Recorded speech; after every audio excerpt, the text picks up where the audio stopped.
Hello everybody, we're going to Iceland. And we're going to fly EasyJet. Yay!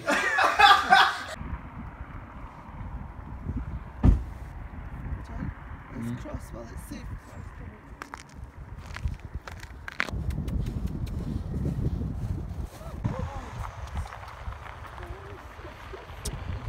So currently it's about -5 degrees outside. We've all stopped just to see the horses. All I can tell you, it is bloody cold, my eyes are watering. Anyway, back to the story. Claire and Jamie find themselves on the Artemis now, and they meet up with another ship that has typhoid on it. And you know what Claire is like. First thing she wants to do is help the people on board the ship. Now Jamie's not very happy about this at all, but she's so stubborn that she gets on board the porpoise, starts helping the people. So it's getting a bit warmer now. It's about -3. Claire finds herself now alone on the porpoise, and Jamie is still stuck on Artemis. Why the hell he let her go alone is beyond me. Now Claire finds herself extremely busy on the porpoise trying to save these sailors. She's working around the clock day and night, but she does make some friends on the ship. So now the two of them are on two different ships. It doesn't seem to be a very clever thing to have done. I don't think this is. Looks like seal bones. No. So it's not very clear, but right behind me are the seals sitting right there on the rock.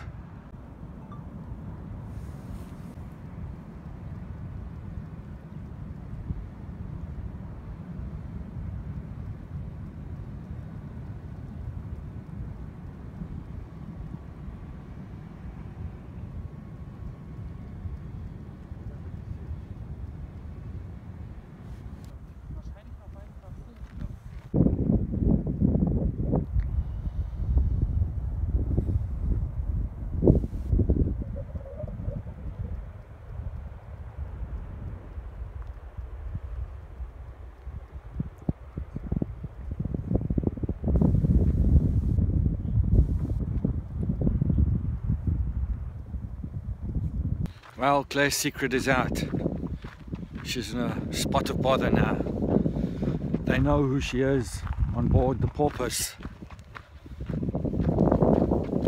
Captain let slip. Was calling her by her name of Fraser. Now, how did they know this? Well, it seems that the man that young Ian thought he had killed is still alive, and in fact he's on this ship. And he told the captain all about Jamie and Claire. So the captain knows that Jamie is a smuggler, and it seems that Sir Percival has a lot to do with this.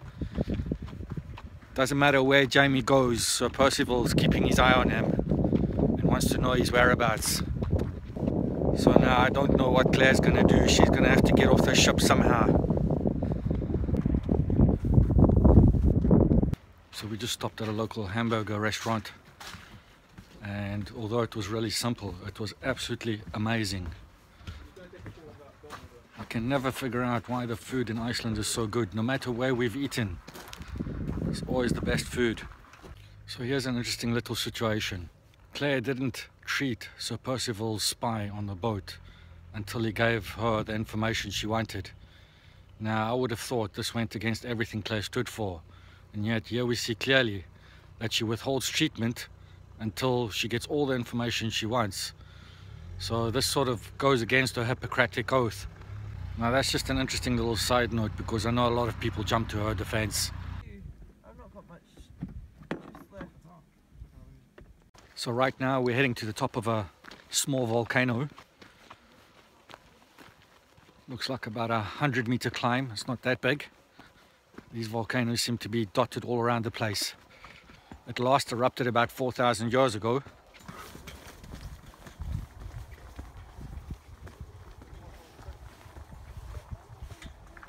You can see George has finally stopped running. He thought he was being clever running up there, and now he's knackered.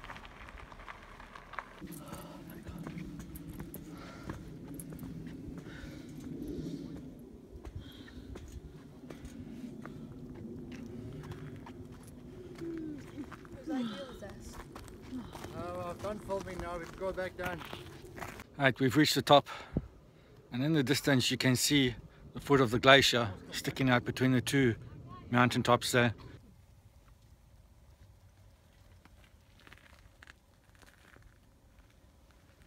It's actually not even that cold anymore. Now the ship that Claire is on is in a big rush, and Claire doesn't know why. But unbeknownst to Claire, the new governor of Jamaica is on board the ship. And surprise, surprise, it is Lord John Grey. It's funny how these coincidences occur. But Lord John Grey hasn't actually met Claire before. So we've got both these people on board the ship, and they don't know the connection that they have to each other. So all of this you see below us is lava fields. It's all covered in moss. And in summer, it is actually electric green, stunning color. So Claire knows she's in trouble and she doesn't know what to do. She's gonna have to get off the ship very quickly. So what does she do? She jumps overboard. Now this is a bit surprising because there's a lot of sharks around. She took a hell of a chance jumping overboard. Now I know in the book that the currents actually take her to one of the small islands. She meets two new characters. Now I know you'll be asking, what am I doing out at night in the snow? Well, we're actually going to hunt for the Northern Lights tonight. So we're just going to have a quick cup of soup, and then we're going to head out of Reykjavik and try and find the Northern Lights. Now the first character she meets is Father Fogden, and the second character she meets is Lawrence Stone, who just by a coincidence actually knows Jamie. So it seems like everybody knows Jamie in this place.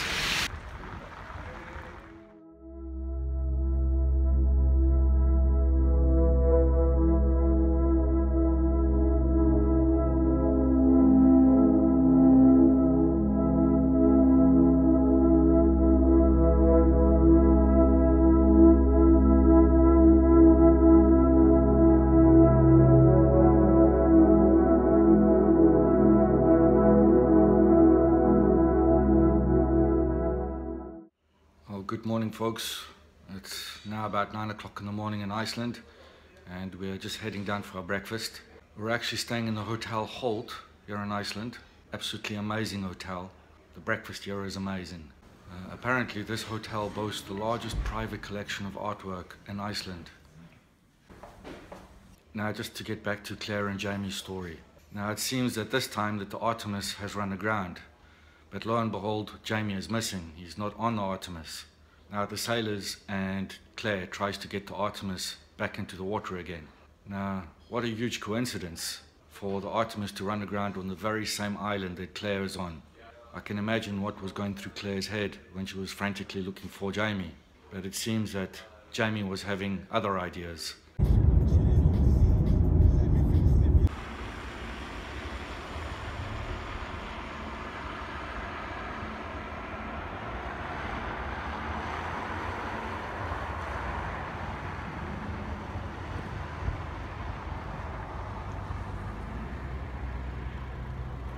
So irony finds that Jamie has found his way onto the porpoise, only for him to be captured, and he's now held captive on the ship. He is eventually set free by Mrs. Johansson, and at that point Jamie decides to jump overboard as well. So now both Claire and Jamie have found themselves to having to jump overboard these ships. Never mind that these waters are shark infested, but they just go for it. Now Jamie also finds himself washed up on an island. He's taken there by the currents. And it's while he's on this island that he learns from the locals that the brochure and young Ian have been seen in the local port. So now the hunt is back on to find young Ian.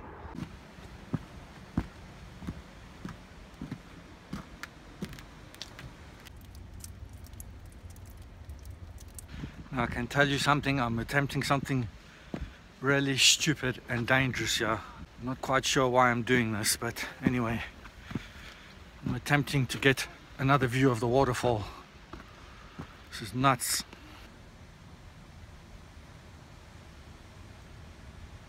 No, I'm sorry, I'm not doing this. Too dangerous. Very icy. I'll find another way into the waterfall.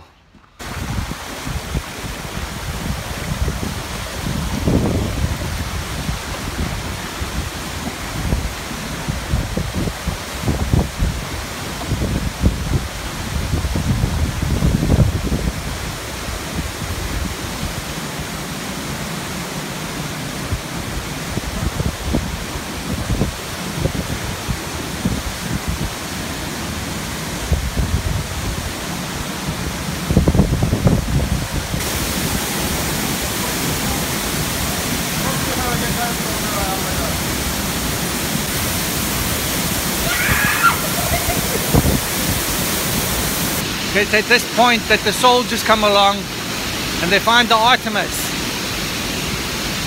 So with Jamie's help, they try and free the Artemis so it can sail again. Once the boat is free and they get on board, Jamie takes control. He double crosses them and he takes the soldiers prisoners.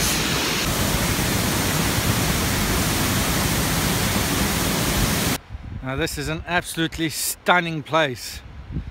If you ever come to Iceland, you definitely have to come visit these waterfalls. There are 2 sets along this road. So we're now going to make our way to the second waterfall.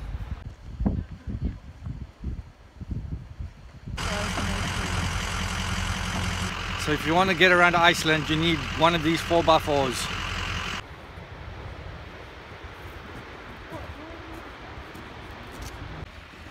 Okay, so to finish off this episode, Claire and Jamie are finally back together again. And when they meet up, Claire has to delace Jamie because he's covered in lice and his beard, his hair. Fergus and Masali decide to get married. And Jamie gives Fergus his family name of Fraser. And when Fergus gets married, Claire gets all nostalgic and remembers the choices that she had to make when she gave up her past life to marry Jamie. Now there's a few things that bothered me about this episode. One was that Claire was supposed to have sworn a Hippocratic oath, yet she decided to withhold treatment until she got the information she wanted. So now this flies in the face of what the Hippocratic oath is supposed to mean. Secondly, Jamie and Claire have been apart for 20 years, and how they managed to get separated again is beyond me. If I was Jamie, I wouldn't have let Claire out of my sight, let alone go on another boat by herself. I also love the way that Claire and Jamie seem to jump overboard at every opportunity they can get. Never mind that the water's shark infested. They quite happily swim to some islands. Tell you, if I was on these boats, there's no way I would jump overboard.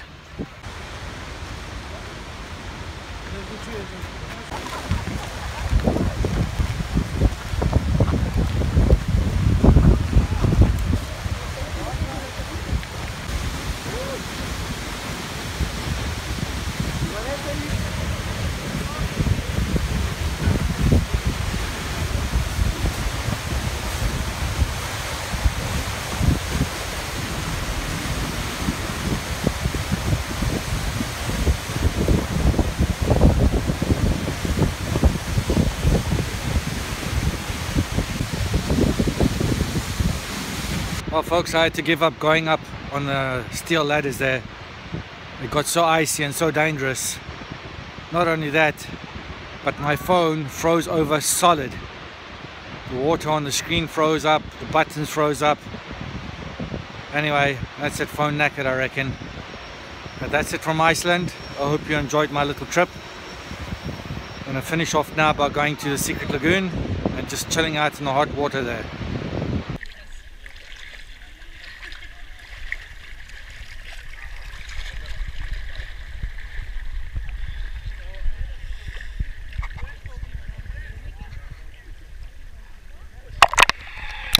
Alright, Sean, what's it like to bump into one of your fans? But I've got one. Yeah. It seems no matter where Sean goes, he's always bumping into his YouTube fans all over the world. If you're ever coming to Iceland, then you have to experience the Blue Lagoon. And if you can't get to the Blue Lagoon, then you can go to the secret lagoon. It's an experience well worth having.